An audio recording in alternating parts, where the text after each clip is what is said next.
Welcome to Burlap Teachers. Enjoy the video. In this video, I will show how to replace a VW Tiguan key battery. Open the key fob by prying at the seam with a flat tool and keep a firm, steady grip. Remove the internal insert gently to expose the coin battery and take note of its orientation and model number. Work on a clean surface to avoid losing small parts and keep the screws and clips organized for reassembly. With the case opened, carefully lift the circuit board just enough to access the coin cell battery while avoiding stress on solder joints.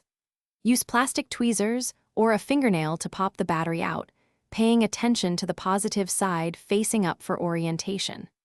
Clean the battery contacts with a dry cloth if needed, then place the used battery aside for recycling and fetch the new battery matching the model number.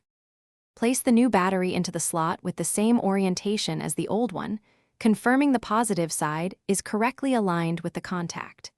Before closing the case, press the buttons to verify the remote locks and unlocks, and test the key start function if applicable.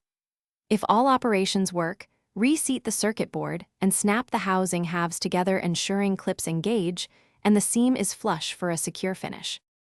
Thanks for watching. Consider subscribing if this video helped you.